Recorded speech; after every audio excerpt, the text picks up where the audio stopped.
I want to help you learn to love art. Art, for whatever reason, can sometimes be an intimidating subject, but there's so much beauty and wonder, and it's a wonderful thing to develop a lifelong relationship with.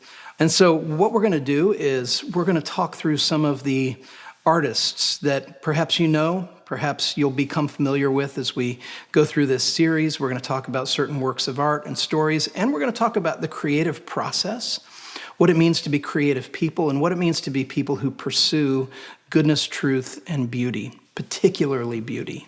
So I can't wait to get into this. We're going to jump right in by talking about a self-portrait painted by Vincent Van Gogh. In his book, The Return of the Prodigal Son, Henry Nouwen wrote this. He said, "Our brokenness has no other beauty but the beauty that comes from the compassion that surrounds it." In other words, our wounds are not beautiful in themselves, but the story behind their healing is. But how can we tell the story of our healing if we hide the wounds that need it? If you've ever tried to make a realistic self-portrait, here's what you find out. Only the truth will work. In my high school art class, I was given this assignment to draw a self-portrait. So I had my piece of paper and a mirror, and as I went back and forth from the mirror to the paper, I did try to draw what I saw, but I also wanted to improve upon what I saw. I wanted to give myself brighter eyes and maybe a more chiseled nose and greater definition in my cheekbones and maybe a little less of a baby face. Here's what my vanity got me. It got me a portrait of somebody who did not really look like me and a gracious B-.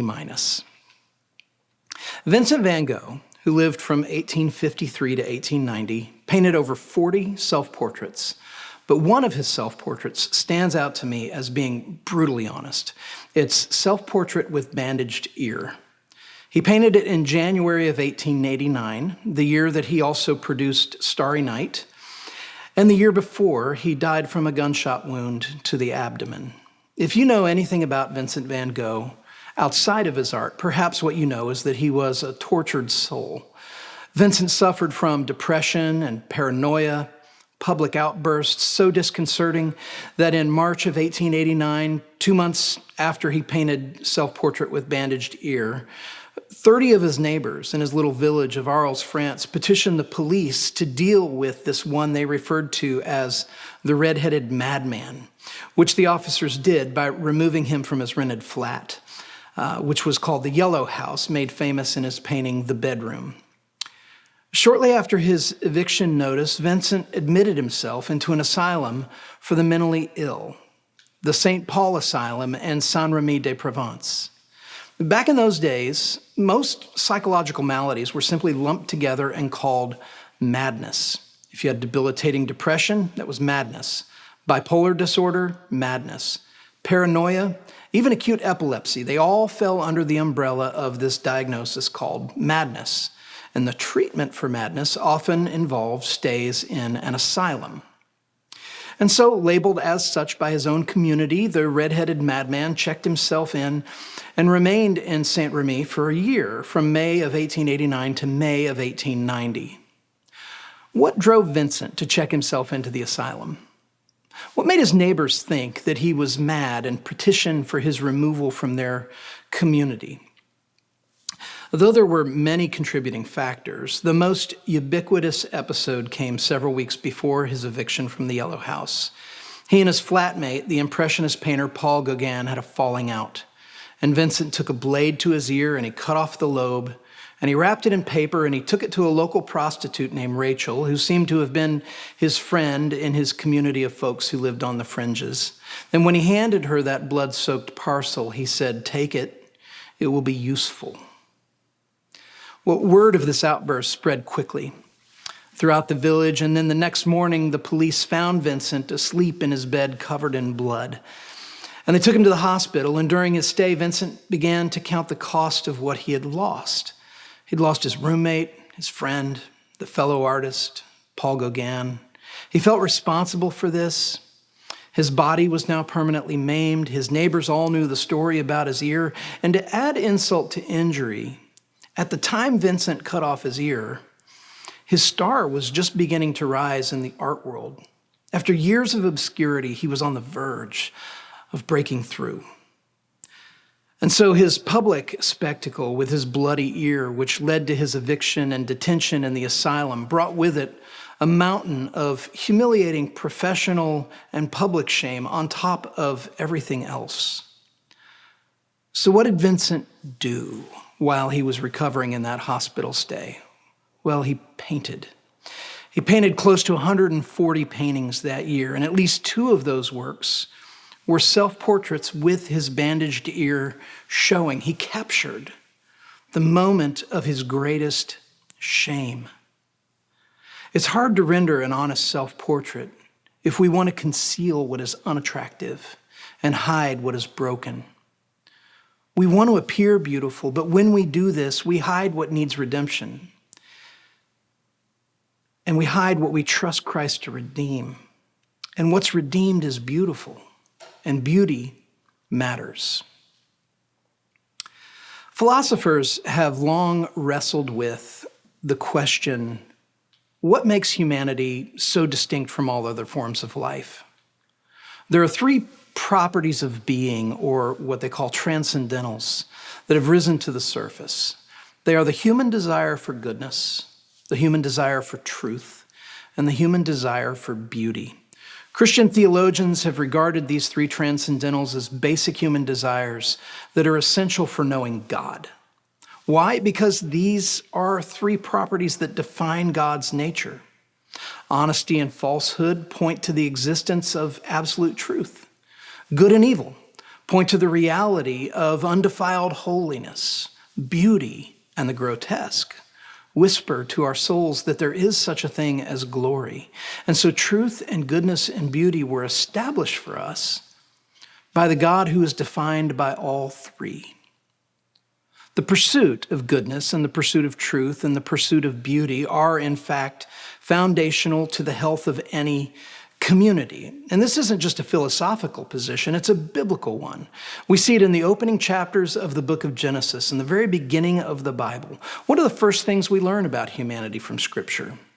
Well, first, in Genesis 1, we learn about goodness. We learn that when God created us, he pronounced his creation very good. Goodness has been a foundational part of our intended design since the beginning. The second thing we see is that just as we were created with inherent goodness, and we're also called to functional goodness, we were made to live according to the truth. We were meant to obey God. In other words, we were created to live according to God's truth, which is absolute truth, with a clear divide between what is evil and what is good. Consider the importance of truth. What precipitated the fall of man? Deception.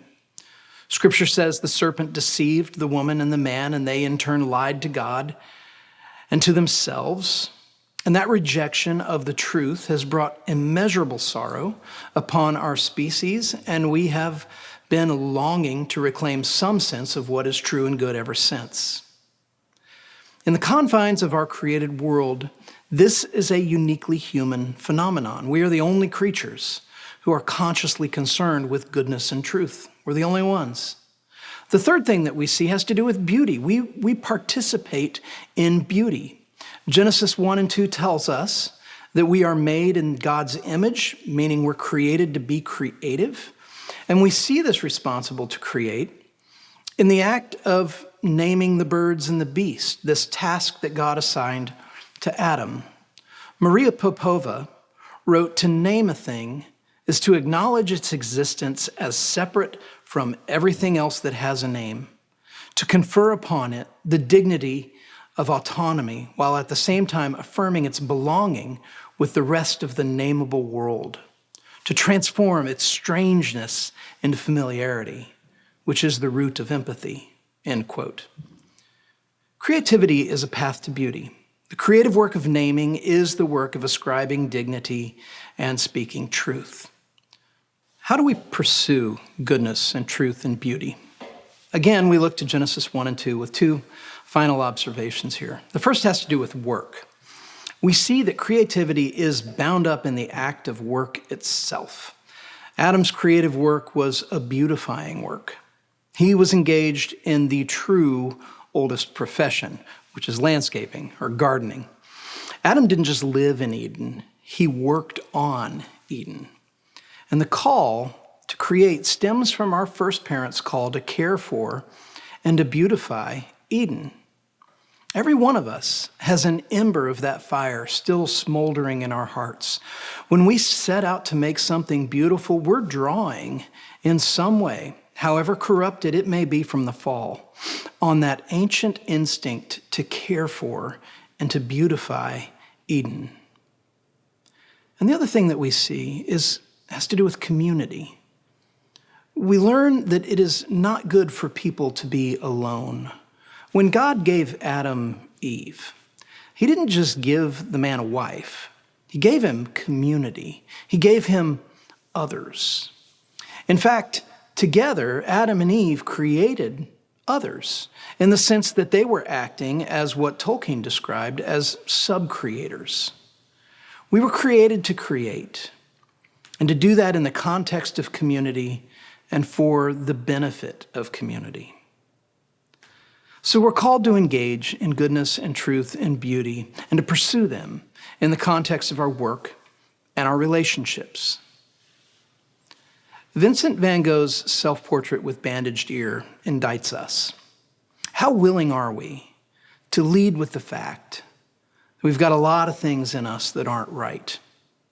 Self-portrait with bandaged ear hangs in my office to remind me, I'm a pastor, and it reminds me that I'm drawing the self-portrait. And if I'm drawing the self-portrait dishonestly, pretending that I'm okay and not in need of any help, then what I'm actually doing is I'm concealing from others the fact that I'm broken. The truth is, my wounds need binding. I need asylum. And if I can't show that honestly, how will anyone ever see Christ in me? Or worse, what sort of Christ will they see? In Vincent's case, there is a sweet bit of irony here. Self-portrait with bandaged ear, in which Van Gogh willingly captures the moment of his own spiritual and relational poverty, is now worth millions. That canvas faithfully captures a defining moment of shame and need for rescue by showing the bandaged side, and it's become this priceless treasure. It's filled with truth and goodness and beauty in his work and in his relationships, how he shows himself to us. This is how God sees his people. We are fully exposed in our shortcomings, and at the same time, we are of unimaginable value to him. And because this is so, this is how we should see others.